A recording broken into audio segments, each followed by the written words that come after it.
தேவன் தாழ்மை உள்ளவர்களுக்கு கிருபை அளிக்கிறார், பெருமை உள்ளவர்களுக்கோ எதிர்த்து நிற்கிறார். ஜீவனத்தின் பெருமை இறைவனிடமிருந்து நம்மை பிரிக்கிறது. இறைவனுடைய மார்பில் இருந்து நம்மை பிரிக்கிறது. பிரியமானவர்களே, ஆகவேதான் வேதம் சொல்கிறது, பரிசுத்தம் இல்லாமல் ஒருவனும் ஒரு காலம் தேவனை தரிசிப்பதில்லை. யாராயிருந்தாலும் பரவாயில்லை. பாவம் உள்ளத்தில் இருக்குமானால், கைகளில் இருக்குமானால், மாம்சத்தில் இருக்குமானால், ஒரு நாளும் ஒரு காலம் அவன் தேவனை தரிசிப்பதில்லை என்று வேதம் சொல்லுகிறது. எனக்கு அன்பானவர்களே, இது நாம் செய்யும் பாவம். இதையாவது திருத்திக் கொள்ளலாம் என்று வைத்துக் கொள்ளுங்கள்.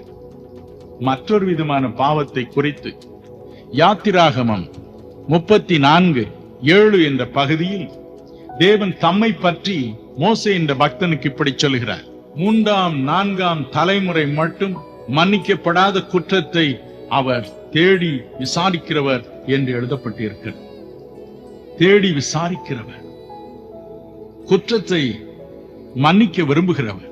அறிக்கை செய்யும் பொழுது 1 யோவான் 1:9 சொல்லுகிறது, நாம் நம்முடைய குற்றங்களை அறிக்கை செய்தால் அவளை மன்னித்து எல்லா அநியாயத்தை நீக்கி நம்மை சுத்திகரிப்பதற்கு அவர் உண்மையும் நீதியுள்ளவராய் இருக்கிறார்.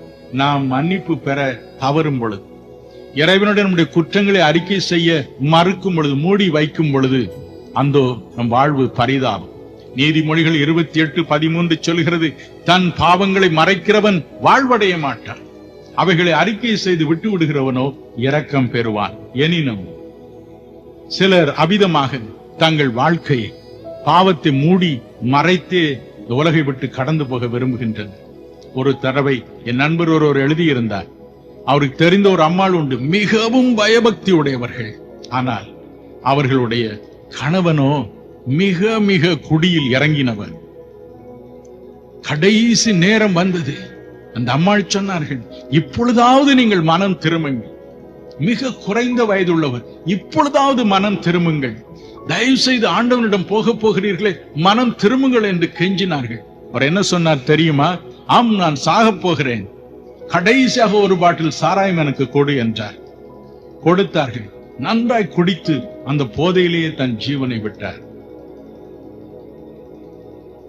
எனக்கு அன்பானவர்களே, மன்னிக்கப்படாத பாவத்தோடு அவர் இறந்து போனார்.